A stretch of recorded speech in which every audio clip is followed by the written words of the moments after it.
புத்தாண்டையொட்டி சென்னையில் உள்ள பல்வேறு கோயில்களில் மக்கள் ஒன்று கூடி வழிபட்டு வருகின்றனர். தியாகராய நகரில் உள்ள திருப்பதி தேவஸ்தானத்தில் அதிகாலை முதலே பக்தர்கள் தரிசனத்திற்காக காத்திருந்தனர். புத்தாண்டை முன்னிட்டு திருப்பதியிலிருந்து சிறப்பு பிரசாதமாக லட்டு தருவிக்கப்பட்டு பக்தர்களுக்கு வழங்கப்பட்டது. கடந்த ஆண்டை விட இந்த ஆண்டில் மக்கள் வருகை அதிகரித்துள்ளதாக தேவஸ்தான அதிகாரிகள் தெரிவித்தனர். இதனை முன்னிட்டு இடையூறு இல்லாமல் பொதுமக்கள் தரிசனம் செய்வதற்கென காவல்துறையினர் சிறப்பு ஏற்பாடுகளை செய்துள்ளனர். புத்தாண்டை ஒட்டி கோவிலில் இரவு 10:30 மணி வரை திறந்திருக்கும் என தெரிவிக்கப்பட்டுள்ளது.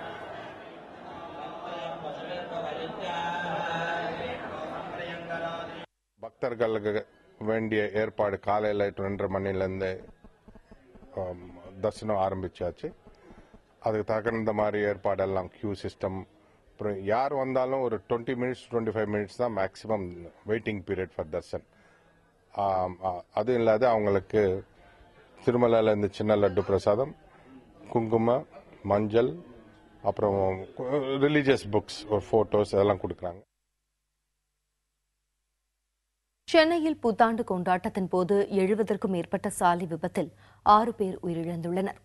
விபத்தில்லா புத்தாண்டாக அமைய வேண்டும் என்ற காவல்துறையின் பாதுகாப்பு ஏற்பாட்டையும் மீறி இந்த ஆண்டு விபத்து நடக்க என்ன காரணம் என்பதை பற்றி பார்ப்போம்.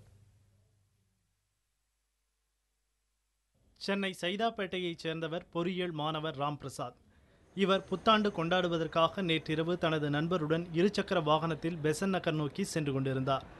அப்போது அடையாறு காந்தி மண்டபம் அருகே விபத்துக்குள்ளாகி சம்பவ இடத்திலேயே உயிரிழந்தார். இந்த சம்பவத்தோடு சென்னையில் மட்டும் புத்தாண்டு கொண்டாட்டத்தின் போது நிகழ்ந்த 70 சாலை விபத்துகளில் 6 பேர் பலியாகியுள்ளனர். இவர்கள் அதிவேகமாக வாகனத்தை ஓட்டியதே விபத்திற்கான காரணம் என்று கூறப்படுகிறது.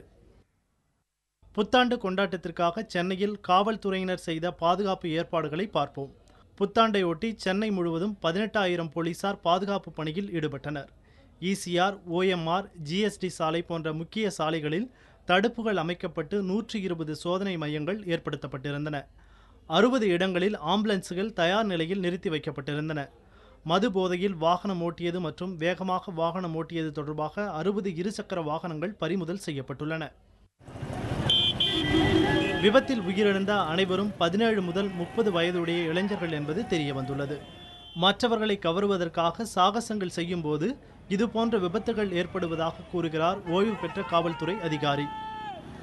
பெரிய அட்வென்ச்சர் மாதிரியும் இவங்க ஓட்டுறதை நல்லா நிறைய பேர் பார்த்து ரசிக்கிற மாதிரி இவங்க நினச்சிக்கிறாங்க.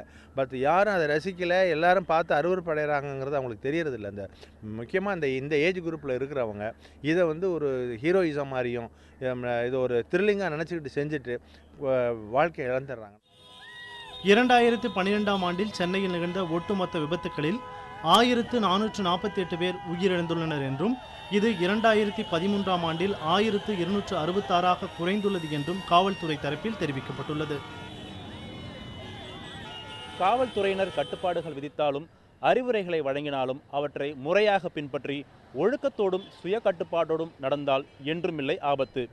புதிய தலைமுறைக்காக ஒளிப்பதிவாளர் சிவாவுடன் சுப்பிரமணியன் மற்றும் மணிகண்டன்.